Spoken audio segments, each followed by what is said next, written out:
अस्सलामु अलैकुम वरहमतुल्लाहि वबरकातुहू। अल्हम्दुलिल्लाहि कफ़ा व सलामुन अला इबादिहिल्लज़ीना इस्तफ़ा अम्मा बाद। मोहतरम नाज़रीन किराम, प्रोग्राम हिंदुस्तान की आज़ादी में मुसलमानों की क़ुरबानियाँ, इसमें आप हज़रात का इस्तक़बाल है।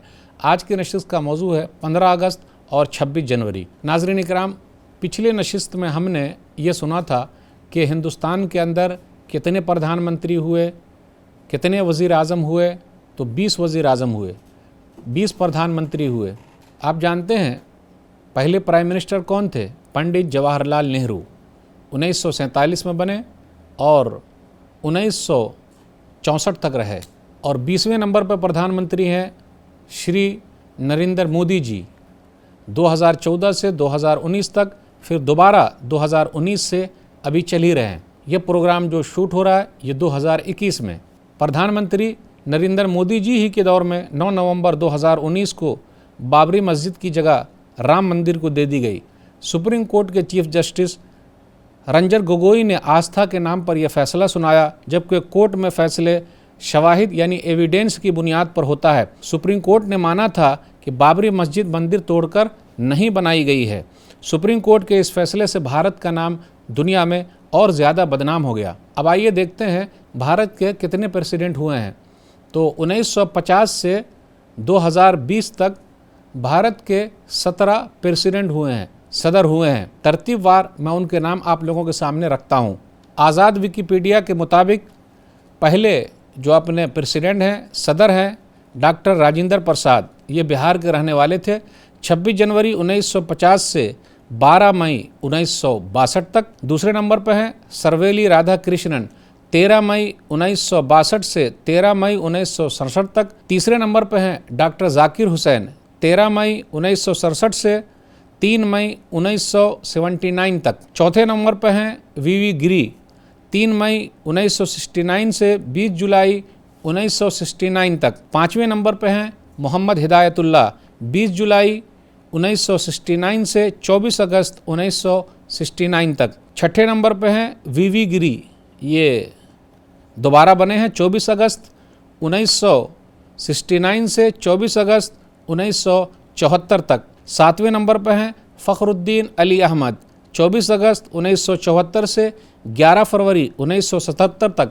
इन्हीं के दौर में वज़ीर आज़म, प्रधानमंत्री, प्राइम मिनिस्टर इंदिरा गांधी ने इमरजेंसी लगाई थी। आठवें नंबर पर हैं बसिया दानिया जत्ती, 11 फरवरी 1977 से 25 जुलाई 1977 तक। 9 नंबर पर हैं नीलम संजीवा रेड्डी, 25 जुलाई 1977 से 25 जुलाई 1982 तक। 10वें नंबर पर हैं जैल सिंह, 25 जुलाई 1982 से 25 जुलाई 1987 तक। 11वें नंबर पर हैं वेंकट रमन, 25 जुलाई 1987 से 25 जुलाई 1992 तक। 12वें नंबर पर है शंकर दयाल शर्मा, 25 जुलाई 1992 से 25 जुलाई 1997 तक। इन्हीं के दौर में 6 दिसंबर 1992 को बाबरी मस्जिद शहीद की गई। 13वें नंबर पर हैं KR नारायणन, 25 जुलाई 1997 से 25 जुलाई 2002 तक।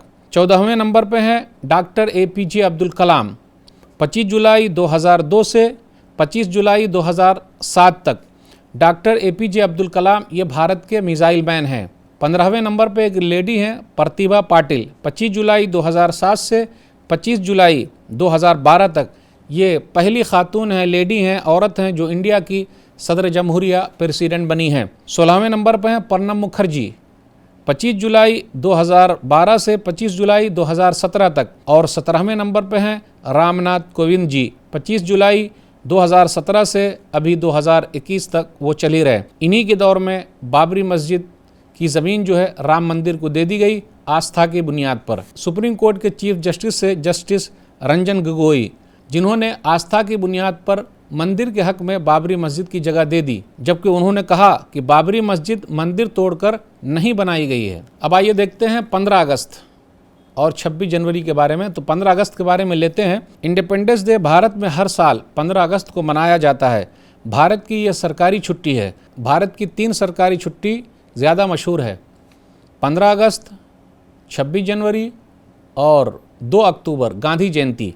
1947 में 15 अगस्त को हिंदुस्तान ने आज़ादी हासिल की थी। बरतानिया ने कानून आज़ादी हिंद 1947 का बिल मंजूर करके कानून साजी का इख्तियार मजलिस दस्तूर साज को सौंप दिया था। आइए देखते हैं हमारा मुल्क भारत अंग्रेज़ों के कब्ज़े में कैसे चला गया। 1612 में अंग्रेज़ मुग़ल बादशाह जहांगीर के दौर में ताजिर बनकर आए।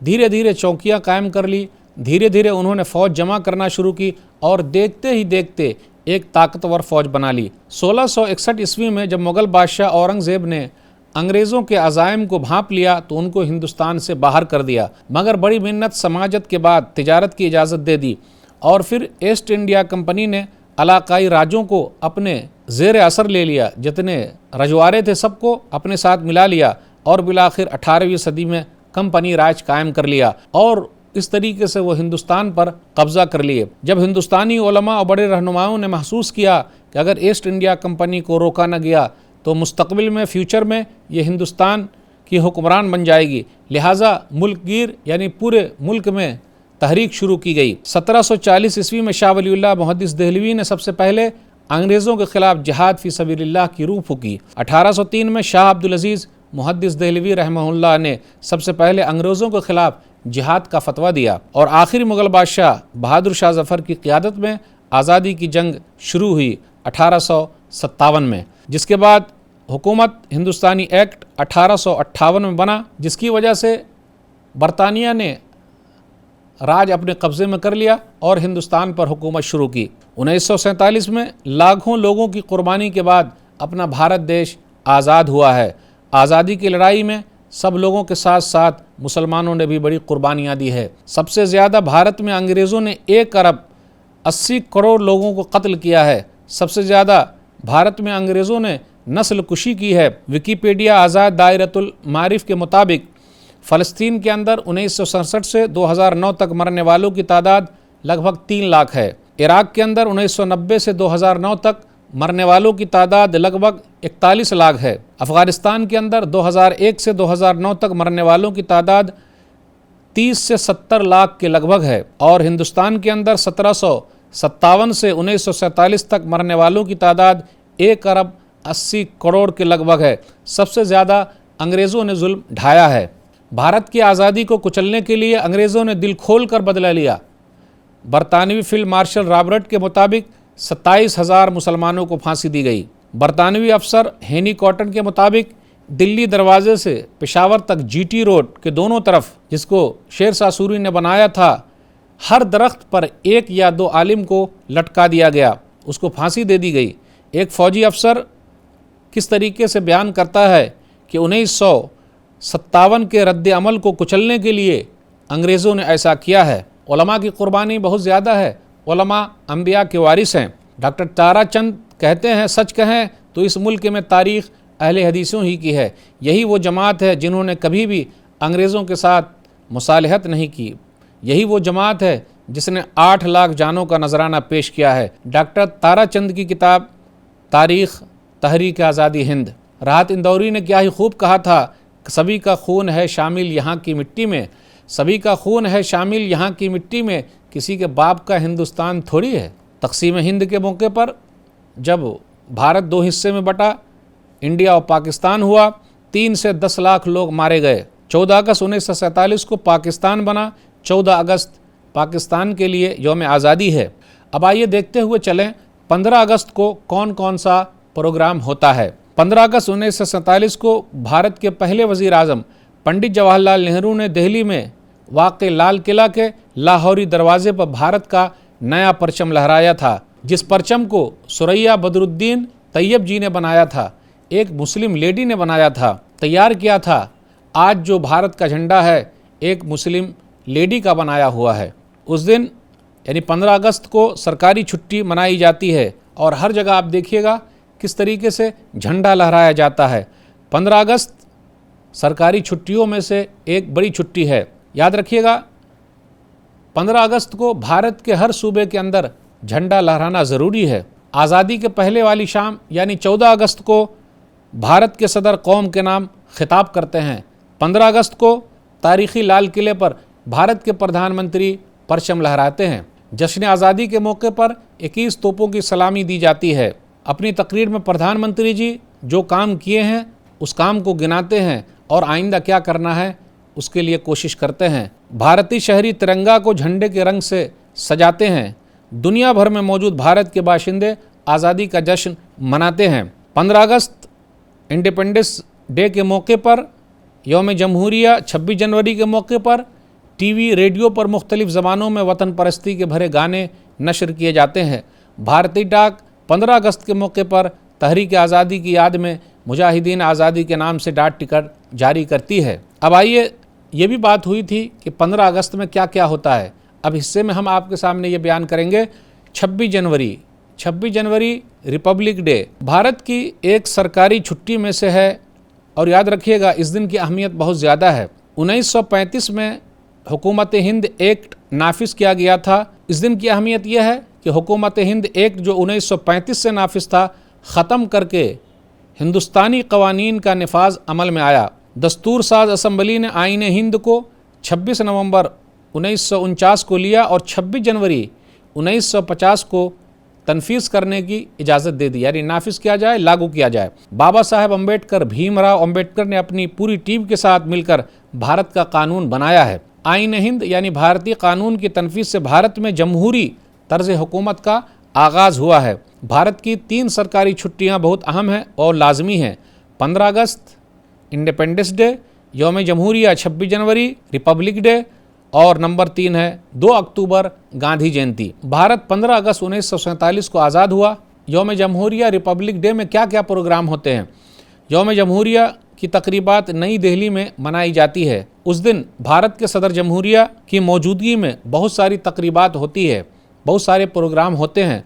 2014 में 65 यौम जमहूरिया का जो दिन था वो महाराष्ट्र के प्रोटोकॉल डिपार्टमेंट ने इस अजलास को बम्बई शहर के मरीन ड्राइव पर मुनक़िद किया था। दिल्ली यौम जमहूरिया परेड भारत के दारुल हुकूमत नई दिल्ली में वाक़ रसीना हिल्स और राष्ट्रपति भवन के करीब यह तकरीबात मुनक़िद होती है। उसी इलाके में राजपथ, शाहरा और इंडिया गेट, बाब हिंद भी मौजूद है। इस तकरीब के शुरू में वज़ीर आज़म गुलदस्तों से बाब हिंद इंडिया गेट्स के पास गुमनाम शहीदों को खिराज अक़ीदत पेश करते हैं और फ़ौजियों की शहादत को याद किया जाता है। उसके बाद सदर हिंद यानी प्रेसिडेंट ऑफ इंडिया इस तकरीब में शरीक होते हैं। यौम जमहूरिया रिपब्लिक डे बाज़े और साज़बाजी, ये तकरीब उस वक्त मुनक़िद होती है जब दफ्तरी तौर पर यौम जमहूरिया तकरीबात का इख्तिताम होता है। ये तकरीब 29 जनवरी को मुनक़िद की जाती है जो यौम जमहूरिया का तीसरा दिन होता है। इस तकरीब में भारत की फ़ौजी ताकतें, भारतीय फ़ौज, भारतीय बहरिया और फ़ज़ाई के बैंड बाजे और साज़ पेश किए जाते हैं। कमान जो है वो दिखाई देती है। हमारी फ़ौज जहाँ है, समुंदरी फ़ौज, ज़मीनी फ़ौज और हवा वाली फ़ौज, ये सब फ़ौज के जो कारनामे हैं वो दिखाए जाते हैं। इस तकरीब का इनेकाद रसीना हिल्स और उसके नज़दीक वाक़े विजय चौक पर होता है। इस इजलास की सदारत भारत के सदर करते हैं। जैसे ही सदर साहब इस मकाम पर पहुँचते हैं, कौमी सलामी दी जाती है और जना गण मन गाया जाता है। इसके साथ ही मिलिट्री बैंड बाजे बजाए जाते हैं जिसमें मुख्तलिफ़ किस्म के ताश नक्कारे शामिल हैं। इस तराने के अलावा महात्मा गांधी का गीत गाया जाता है और आखिर में हिंदी तराना सारे जहां से अच्छा हिंदुस्तान हमारा, ये भी गाया जाता है। यौम जमहूरिया रिपब्लिक डे दुनिया के मुख्तलिफ ममालिक के सदर को और वज़ीर आज़म को मेहमान ख़ुसूसी की हैसियत से बुलाता है, मदऊ करता है। 1950 से भारत अपनी इस तकरीबात में दुनिया के मुख्तलिफ मुल्क के सदरों को, प्रेसिडेंट को इस अजलास में मेहमान ख़ुसूसी के तौर पर बुलाता आ रहा है। ये सारे प्रोग्राम दिल्ली के अंदर मुनक़िद होते हैं। मेहमान मुल्क की हैसियत से उस मुल्क को मदऊ किया जाता है जिसका ताल्लुक़ भारत के साथ सकाफ़ती, इक़्तिसादी और सियासी रुझानात पर मबनी है। बिलख़ुसूस गैर जानिबदार और मशरक़ी बलाग के ममालिक। सर जंग के दौरान भी मगरबी ममालिक को मदऊ किया गया। ख़ास तौर पर पाकिस्तानी वज़ीर बराए ग़िज़ा व काश्तकारी 1965 के अजलास में शरीक हो चुके हैं। एक से ज़्यादा मरतबा बुलाया जिनको गया है उन ममालिक में भूटान, श्रीलंका, रूस, फ्रांस और बरतानिया शामिल हैं। गैर जानिबदार ममालिक जैसे नाइजीरिया, यूगोस्लाविया, मॉरिशस भी शामिल हैं। यौम जमहूरिया रिपब्लिक डे में दीगर मकामात पर तकरीबात होती है। मुल्क भर में हर रियासत में, ज़िला में, यहाँ तक के स्कूल और मदारिस में भी ये तकरीबात मनाई जाती है। मुल्क के बाहर भी, मुल्क के अंदर भी वो मकामात पर भी जहाँ भारतीय लोग पूरी दुनिया में बसते हैं और रहते हैं। स्कूलों में, मजहबी मदारिस में, तालीम गाहों में भी ये तकरीब मनाई जाती है, उसको खूब सजाया जाता है। तलबा के लिए तो ऐसा लगता है गोया कि ये ईद का मौका है। एक हफ्ता पहले से तैयारी शुरू हो जाती है। खेल के मुकाबले होते हैं, फिर इसी तरह जीतने वाले को भी इनामात दिए जाते हैं। अदबी और साइंसी मुकाबले भी कराए जाते हैं। जमहूरियत, पब्लिक की हुकूमत क्या है? जमहूरियत, डेमोक्रेसी एक ऐसा तर्ज हुकूमत है जिसे आसान लफ्ज़ों में अवाम की हुकूमत या पब्लिक की हुकूमत कहा जाता है। जमहूरियत के बारे में साबिक अमरीकी सदर इब्राहिम लिंकन का कौल है, government of the people, by the people, for the people, यानी पब्लिक की हुकूमत पब्लिक के ज़रिए और पब्लिक पर, यानी सब कुछ पब्लिक ही का होता है। जमहूरियत की दो बड़ी किस्में हैं, बिलावास्ता जमहूरियत और है बिलवास्ता जमहूरियत। बिलावास्ता जमहूरियत में कौम की मर्ज़ी का इजहार बराह रास्त अफराद की राय से होता है। इस किस्म की जमहूरियत ऐसी जगह कायम हो सकती है जहाँ रियासत का रकबा बहुत महदूद हो और रियासत के अवाम एक जगह जमा हो सकते हों। इस तर्ज की जमहूरियत कदीम यूनान की शहरी ममलकतों में मौजूद थी और अभी देखा जाए तो ऐसी जमहूरियत स्विट्ज़रलैंड के चंद शहरों में और अमेरिका में भी न्यू इंग्लैंड के भी चंद बल्दियात के अंदर ये मौजूद हैं। और बिलवास्ता जमहूरियत, इसके अंदर यह है नुमाइंदगी रखी गई है, यानी पब्लिक की तरफ से एक आदमी को चुना जाता है और वो आदमी पार्लियामेंट तक पहुंचता है और पूरी पब्लिक की तरफ से मुख्तलिफ जगहों से वो नुमाइंदगी करता है और लोगों की बात वहाँ सबके सामने रखता है। हर शख्स के मजलिस कानून साज में हाजिर होने के बजाय ये किया जाता है कि आदमी को चुन लिया जाए और वही आदमी जाकर वहाँ पब्लिक की नुमाइंदगी करे। और बिलवास्ता जमहूरियत में यह होता है कि एक आदमी को चुना जाता है और एक आदमी सब लोगों की तरफ से नुमाइंदगी करता है, पार्लियामेंट में पहुँचता है, क्योंकि हर आदमी तो वहाँ जा नहीं सकते हैं। जमहूरी निज़ाम हुकूमत में अवाम के दिलों में निज़ाम रियासत का एहतराम पैदा होता है, क्योंकि इसमें निज़ाम हुकूमत ख़ुद अवाम, पब्लिक और पब्लिक के नुमाइंदे होते हैं। मगर ये जज्बा सिर्फ उस वक्त कार फरमा होता है जब आवाम की सही नुमाइंदगी हो, वहाँ अच्छे लोग पहुँचे, नुमाइंदगी अच्छी हो, तभी फ़ायदा हो सकता है, वरना नहीं हो सकता। जमहूरियत की चार बुनियादी हैं, डेमोक्रेसी की चार बुनियादें हैं, ये चारों का सही होना ज़रूरी है। अगर ये चार पिलर डेमोक्रेसी के सही नहीं रहे तो जमहूरियत सही तरीके से नहीं चल सकती है।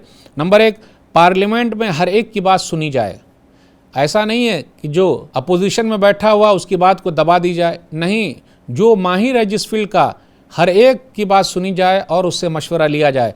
सरकार अपनी चीज़ ना थोपे बल्कि मशवरा ले। पब्लिक के हक़ में जो बिल सही है वही बिल को पास किया जाए, ज़बरदस्ती न किया जाए। जिस फ़न का बिल पास किया जा रहा है उस फ़न के आदमी से मशवरा लिया जाए। और याद रखिएगा, हुकूमत आनी जानी है, कोई हमेशा नहीं रहता। राहत इंदौरी ने कहा था, जो आज साहिब मसनद है कल नहीं होंगे, जो आज साहिब मसनद है कल नहीं होंगे, किराएदार हैं, ज़ाती मकान थोड़ी है, हर एक को आना जाना है। जमहूरियत की एक बुनियाद है, एक पिलर है अदलिया, कोर्ट। और कोर्ट जो है वो शवाहिद, एविडेंस की बुनियाद पर इंसाफ करती है। जमहूरियत की मजबूती के लिए अदलिया, कोर्ट का मजबूत होना ज़रूरी है। वो कमज़ोरों की भी बात सुने, अक़लियत, माइनॉरिटी की भी बात सुने, एविडेंस की बुनियाद पर फैसला सुनाए, आस्था की बुनियाद पर नहीं। मगर अफसोस के साथ कहा जा सकता है कि 9 नवंबर 2019 को एविडेंस के रहते हुए चीफ जस्टिस, साबिक चीफ जस्टिस रंजन गोगोई ने राम मंदिर के हक़ में फ़ैसला सुनाया और आस्था की बुनियाद पर सुनाया। इससे माइनॉरिटी को ये लग रहा है कि उनके साथ नाइंसाफ़ी हुई है। नंबर 3, जमहूरियत की एक बुनियाद क्या है? कानून नाफिज करने वाले इदारे। कानून की बालादस्ती के लिए लोग कोशिश करें और पुलिस वालों का काम है, कानून सबसे अहम है, उसके लिए कोशिश करे कि बालादस्ती नहीं होगी तो इंसाफ कैसे मिल पाएगा। कानून का राज होगा, मुल्क कानून के हिसाब से चलता है, किसी आदमी के हिसाब से नहीं चलता। इंटेलिजेंस ब्यूरो जो हैं, CBI हैं, जो भी हैं, किसी को भी अगर पकड़ना हो तो पहले तहकीक करे, उसके बाद पकड़े।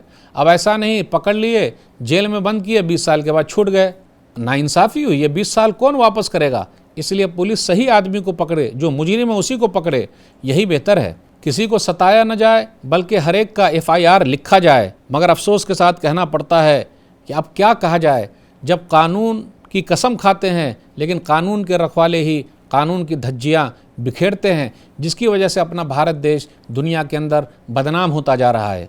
इसलिए भारत देश को बदनामी से निकालने की हम सब की जिम्मेदारी है। लेकिन अल्हम्दुलिल्लाह कुछ पुलिस वाले ऐसे हैं जो कानून को हाथ में नहीं लेते बल्कि कानून के हिसाब से चलते हैं। मैं हर एक को एक ही सफ में खड़ा नहीं करना चाहता। अब आइए, जमहूरियत का जो एक और पिलर है वो है मीडिया। जमहूरियत की मजबूती के लिए मीडिया वाले इंसाफ करने वाले हों, लेकिन मीडिया का रोल देख लीजिए। आजकल मीडिया गोदी मीडिया हो गया है, दलाल मीडिया हो गया है। कुछ मीडिया वाले मुसलमानों के ख़िलाफ़ लगे हुए हैं, कोशिश कर रहे हैं, और कुछ लोगों ने तो ऐसी वीडियो बनाई है कि जीतने के लिए मुसलमान बेहतरीन आला हो गया है, मुसलमानों के ख़िलाफ़ बोलो, ऊँट हासिल कर लो, और मीडिया ही खुद ही जज बन गया, खुद ही वकील बन गया, खुद ही पुलिस बन गया, पूरा फ़ैसला खुद ही सुना देता है। अब जज साहब क्या करेंगे, कोर्ट क्या करेगी, फिर कुछ दिनों के बाद कोर्ट से छूट जाते हैं। तो मीडिया ने जिसको बदनाम किया था, चाहिए कि दोबारा उसके लिए सही बात बोल दे, लेकिन नहीं बोलेगा। बड़ी हेडिंग डाल दी थी, लेकिन जब कोर्ट से छूट गए तो दोबारा बड़ी हेडिंग डाले, बताए कि भाई हमसे गलती हुई। मीडिया ने आज तक गलती अपनी नहीं मानी। इसकी वजह से भी पूरी दुनिया में अपने भारत की मीडिया का नाम बदनाम हो रहा है। जहर उगल रहे हैं ये लोग, समाज को तोड़ने का काम कर रहे हैं, जबकि मिलाने का काम करना चाहिए। आप देख लीजिए, डिबेट कराया जा रहा है। अरे मुल्क की तरक्की वाला डिबेट कराओ, मुल्क की तरक्की वाला डिबेट कराओ, कैसे आगे बढ़ेगा हमारा मुल्क, दुनिया में कैसे नंबर 1 बनेगा। लेकिन ऐसा नहीं होता। नाजरीन, बहुत सारी बातें आपसे करनी थी, आज के दर्स में बस इतना ही। अल्लाह से दुआ है कि अल्लाह ताला सबको सही समझ अता फरमाए, हमारे भारत देश को अल्लाह नंबर 1 बना दे। आमीन। वस्सलामु अलैकुम वरहमतुल्लाहि वबरकातुहू।